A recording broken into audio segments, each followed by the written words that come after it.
पिछले कुछ सालों से भारतीय जनता पार्टी ने अपनी नीतियों को लागू करने से पहले उसका ट्रायल करती है और ट्रायल के लिए वो अपनी बातें लोगों के बीच में, राजनीतिक घरानों के बीच में छोड़ देती है और उस पर रिएक्शन का इंतज़ार करती है। रिएक्शन अगर उसके पक्ष में आए या विपक्ष में आए, उससे बहुत ज़्यादा मतलब नहीं होता है। मतलब इस बात से होता है कि भारतीय जनता पार्टी ये देख लेना चाहती है कि ये कहाँ तक जा सकता है, उससे फ़ायदा भारतीय जनता पार्टी को कितना होता है। इलेक्शन की चर्चा करके, चुनाव की चर्चा करके भारतीय जनता पार्टी ने एक बार फिर से राजनीतिक दलों की तपिश और राजनीतिक घरानों में हड़कंप मचा दिया है। आपको बता दें कि कल हमने एक खबर आपको दिखाई थी। हमने आपको खबर दिखाया था कि भूपेंद्र यादव को पूरी तरह से उनका पगहा जो है वो भारतीय जनता पार्टी ने छोड़ दिया है। वो बिहार में जम करके नीतीश कुमार के साथ और नीतीश कुमार के बाद दोनों ही स्थिति में अपने ही तरीके से यहाँ के संबंधों को व्याख्या, विवेचित और रेखांकित करने की कोशिश कर रहे हैं। इस कोशिश में उनके साथ कई लोग हैं। कल हमने आपको बताया था कि संजय मयूख के साथ भूपेंद्र यादव ने वेबिनार बैठक में क्या कुछ कहा था। उसके बाद से चर्चाएं ज़बरदस्त हो गई थी। आप सभी ने उस खबर को देखा और आप सभी ने इस खबर को बड़ी मजबूती और बहुत ज़्यादा शेयर किया और चर्चाएं भी की। कई लोगों ने हमें फ़ोन करके भी बताया कि ये खबर बहुत ही ज़्यादा अहमियत वाली है जो आपने रखा, इसके लिए आपने धन्यवाद भी दिया था। अब वो खबर चर्चा का विषय बन गई है। भारतीय जनता पार्टी के फाउंडर मेंबर में से आर.के. सिन्हा, जो कि राज्यसभा से सांसद हुआ करते थे, इस बार उन्हें मौका नहीं मिला है, लेकिन राज्यसभा सांसद, पूर्व राज्यसभा सांसद आर.के. सिन्हा ने इस बात को अब अपने तरीके से रखते हुए इस पर समझिए तो मुहर लगाई है। उन्होंने साफ तौर पे कहा है कि ये संवैधानिक है और वन नेशन वन इलेक्शन का कॉन्सेप्ट जो है इस देश के विकास और समृद्धि में बहुत बड़ा योगदान देगा। उन्होंने साफ तौर पे कांग्रेस को टारगेट करते हुए कहा है कि कहीं ना कहीं कांग्रेस ने ऐसे चीज़ों को, ऐसे जो व्यवस्थाएं थी चुनाव की, उसे समाप्त कर दिया है। आर.के. सिन्हा पुराने राजनीतिज्ञ हैं और चीज़ों पर उनकी पकड़ रहती है और बड़ी मुखर होकर के अपनी बातें रखते हैं। उनका भूपेंद्र यादव और संजय मयूख के उस बयान का समर्थन करना इस बात को बताता है कि भारतीय जनता पार्टी भीतर खाने में अब इसकी तैयारी में लग चुकी है।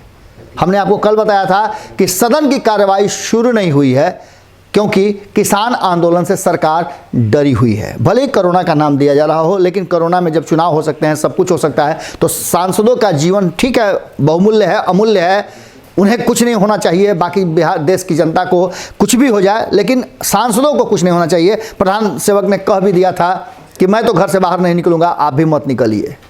खैर, जो भी करना है, लेकिन चुनाव में वो भी रैलियों में गए थे, उस समय किसी तरह का कोई समस्या नहीं था और चुनाव से जुड़ी बातें हैं तो निश्चित रूप से ये कानून बनाने में भारतीय जनता पार्टी को कोई गुरेज नहीं होगा।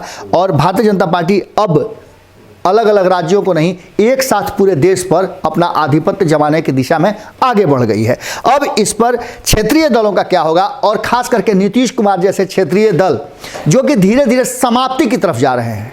इस बार जिस तरह से उनका ग्राफ गिरा है, उसने साफ बता दिया है कि नीतीश कुमार भी, जिनकी प्रासंगिकता, जिनका स्वीकार्यता इतना ज़्यादा है कि अभी तक बिहार में उनके विरुद्ध या उनके समकक्ष कोई नेता खड़ा नहीं हुआ है, वैसे नीतीश कुमार को जब बैकफुट पे जाना पड़ता हो, अपनी सीटें गंवानी पड़ती हो, तो निश्चित रूप से ये चिंता का कारण तो राजनीतिक दलों के लिए जरूर है।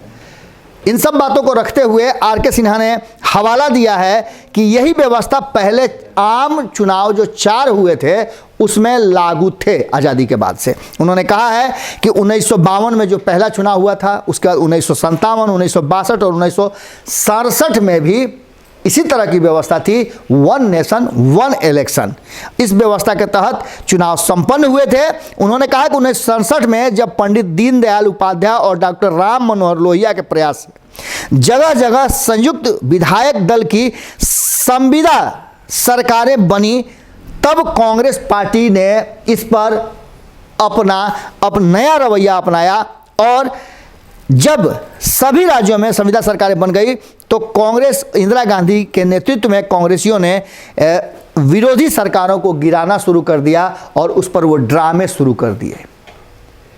उसके बाद से ये व्यवस्था जो है ध्वस्त होती चली गई और अब इस व्यवस्था की बहुत ज़रूरी है। कांग्रेस ने घाल मेल करके, मध्यावधि चुनाव करके, अन्य तरीकों से इस पूरे व्यवस्था को ही ध्वस्त कर दिया।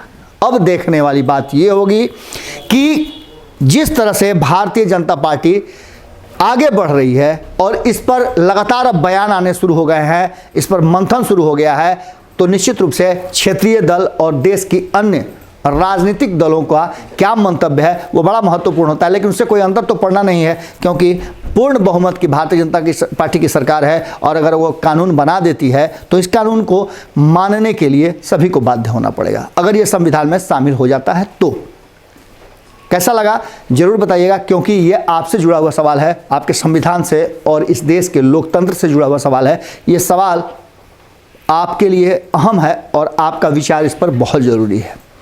जुड़े रहें भारत लाइव के साथ, खबरों का सिलसिला लगातार जारी है। नमस्कार। अगर ये वीडियो पसंद आई और वह बिहार के राजनीति और बिहारियत से सरोकार रखेनी तो सब्सक्राइब बटन दबा के चैनल के सब्सक्राइब कर ली। ओजे एगो घंटी बा, ओकरा बटन दबा देला से कुल सटीक और मारक खबर रुआ मुफ्त में मिल जाई।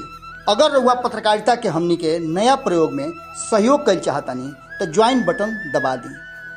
पेटीएम नंबर नोट कर ली 9386816700। धन्यवाद।